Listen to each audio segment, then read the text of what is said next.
వీక్షకులందరికీ నమస్కారం. కర్కాటక రాశి వారికి ఆగస్టు మాసంలో ఏ విధమైనటువంటి ఫలితాలు కలగబోతున్నాయో ఈ వీడియో ద్వారా తెలుసుకునేటువంటి ప్రయత్నం చేద్దాం. ముఖ్యంగా ఆగస్టు నెలలో ఉండేటువంటి గ్రహస్థితిని కనుక గమనిస్తే ఈ రాశి వారికి లాభస్థానమందు గురు కుజుల యొక్క సంచారం ఉంటుంది. ఆగస్టు 27 వరకు కూడా కుజుడు లాభస్థానంలోనే ఉంటారు. అలాగే జన్మ రాశి యందు రవి బుధుల యొక్క సంచారం ఉంటుంది. ఆగస్టు 16వ తారీఖు వరకు జన్మ రవి యొక్క స్థితి ఉంటుంది. ఆ తదుపరి 2వ స్థానానికి రవి యొక్క మార్పు ఉంటుంది. ఇక తృతీయ స్థానంలో శుక్రుడు కేతువు ఈ రాశికి ఉండబోతూ ఉన్నారు. అష్టమ స్థానంలో వక్రించినటువంటి శనేశ్వరుడు, భాగ్యస్థానమందు రాహు. ఇది ఈ రాశి వారికి ఉన్నటువంటి గ్రహస్థితి.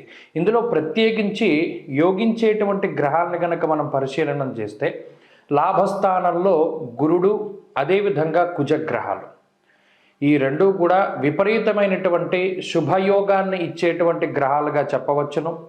ఆ తదుపరి జన్మరాశి యందు ఉండేటువంటి రవి బుధులు కొంత ప్రతికూలించేటువంటి గ్రహాలు.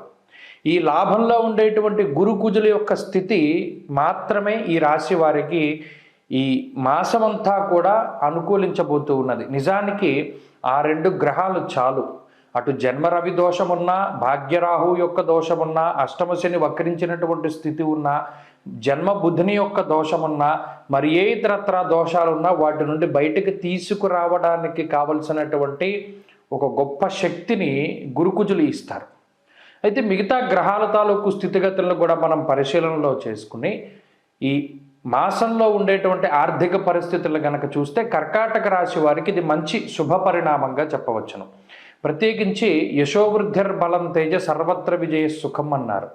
లాభస్థానమందు అటు కుజుడు ఉండడం, గురుడు ఉండడం కూడా ఆర్థికమైనటువంటి ప్రగతికి, ఆర్థికమైనటువంటి ఉన్నత స్థితికి, ఆర్థిక అభివృద్ధికి చాలా విశేషమైనటువంటి స్థితి గురుకుజులు ఉండడం.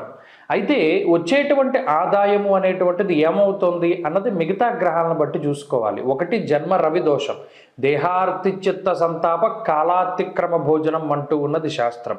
అలాగే బుద్ధివీర్యం నృపాం పూజ్యం. ఇట ఈ జన్మ రాశి యందు ఉన్నటువంటి బుధుడు కానీ, లేకపోతే జన్మ రాశి యందు ఉన్నటువంటి రవి కానీ, భాగ్యమందు రాహు కానీ ఈ వచ్చినటువంటి సంపాదనని అనవసరంగా ఖర్చు పెట్టడానికి కారణమవుతారు. ఇది ప్రధానంగా గుర్తుపెట్టుకోవాలి. ప్రత్యేకించి వ్యసనాలకి కానీ, లేదా అనవసరమైనటువంటి వస్తువులు కొనుగోలు చేయడానికి కానీ, ఇటువంటి వాటికి ధనాన్ని ఖర్చు పెట్టించడానికి ఈ గ్రహస్థితి కారణమవుతుంది. అటువంటిది ఏది కూడా కర్కాటక రాశి వారు చేయకుండా ఈ మాసం అంతా కూడా ఈ వచ్చేటువంటి ఆదాయం ఏదైతే ఉన్నదో రకరకాలుగా రావచ్చు, ఆదాయ మార్గాలు ఏవైనా అయి ఉండొచ్చు. ఆ వచ్చినటువంటి ఆదాయాన్ని సక్రమమైనటువంటి వినియోగింపు ఉండేటువంటి విధంగా దాన్ని దారి మళ్లించుకోవాలి. ఇది మొట్టమొదటి విషయం. ఇక రెండవది ఆరోగ్యపరమైనటువంటి విషయాలు. ఆరోగ్యపరంగా కొద్దిపాటి సమస్యలు ఈ రాశి వారికి ఈ మాసంలో కనబడుతూ ఉన్నాయి.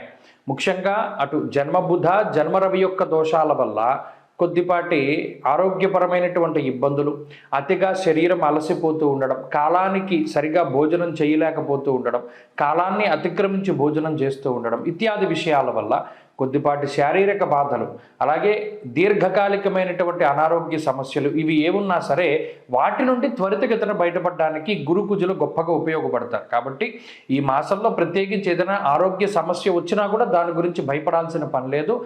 దాని నుండి బయటపడడానికి కావలసినటువంటి శక్తి అంతా కూడా గురు కుజుల నుండి వస్తుంది.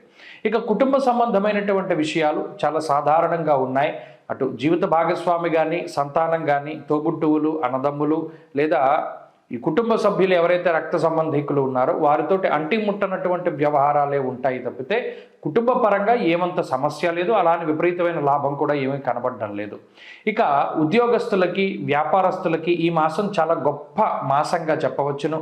ప్రత్యేకించి ప్రభుత్వ ఉద్యోగం కోసం ప్రయత్నం చేస్తూ ఉండేటువంటి వారు, ప్రభుత్వ ఉద్యోగస్తులు, విదేశాల్లో ఉద్యోగం చేస్తూ ఉండేటువంటి వారు, వీరికి వచ్చినటువంటి ఉద్యోగ సమస్యల నుండి బయటపడడానికి ఈ గ్రహస్థితి ఈ మాసంలో ఉపయోగపడుతుంది.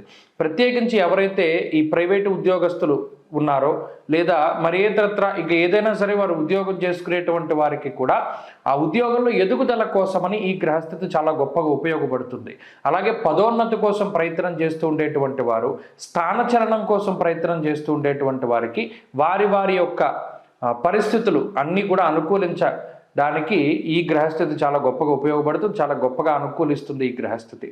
అలాగే వ్యాపార పరంగా గొప్ప లాభాలు ఆర్జించడానికి, కొన్ని కొత్త పరిణామాలు వ్యాపారంలో తీసుకురావడానికి, వ్యాపార పరంగా క్రియాశీలకమైన మార్పులు చేయడానికి కూడా ఈ గ్రహస్థితి చక్కగా సానుకూలంగానే ఉంటుంది. ఇక విద్యార్థులకి ఈ గ్రహస్థితి చాలా గొప్పగా ఉపయోగపడుతుంది. మంచి విద్యని పొందడానికి, విదేశీ విద్యని ఆర్జించడానికి, అలాగే పోటీ పరీక్షలలో విజయాన్ని సాధించడానికి మంచి అవకాశాలు వస్తాయి. అలాగే స్త్రీలకు ప్రత్యేకించి ఈ గ్రహస్థితి మానసిక ఉల్లాసానికి కారణమవుతుంది. గృహిణులలో ఎక్కువ ఆనందాన్ని ఈ మాసంలో చూడవచ్చును. కొద్దిపాటి ఇబ్బందులు ఉన్నప్పటికీ వాటిని తట్టుకుని నిలబడగలుగుతారు. అలాగే ఈ నీలాపనిందల నుండి బయటపడగలుగుతారు, ప్రత్యేకమైనటువంటి గుర్తింపు పొందగలుగుతారు. అలాగే ఉద్యోగ వ్యాపారాలు చేసేటువంటి స్త్రీలకు సైతం ఈ గ్రహస్థితి చాలా గొప్పగా ఉపయోగపడుతుంది. కాబట్టి కర్కాటక రాశి వారికి ఈ మాసం మరింత అనుకూలమైనటువంటి ఫలితాలను మీరు పొందడానికై జన్మ రవి యొక్క దోషాన్ని పోగొట్టుకోవడానికి ప్రయత్నం చేయాలి. అంటే ఆదిత్య హృదయ పారాయణ ప్రతిరోజు ఉదయం చేస్తూ ఉండడం చెప్పదగినటువంటి సూచన. దానితో పాటుగా ఆదివారం నాడు ప్రత్యేకమైనటువంటి నియమనిష్టలు, అనగా సూర్యోదయానికి మునిపే లేవడము, ఆదివారం మధ్యమాంసాలు భుజించకుండా ఉండడము, గోధుమలకి సంబంధించినటువంటి పదార్థాన్ని దానం చేస్తూ ఉండడం ఇత్యాది పనులు చేస్తూ ఉండడం ద్వారా మంచి ఫలితాలని ఆర్జించగలుగుతారు. జూలై 16వ తారీఖు నుండి దక్షిణాయనం ప్రారంభమవుతుంది.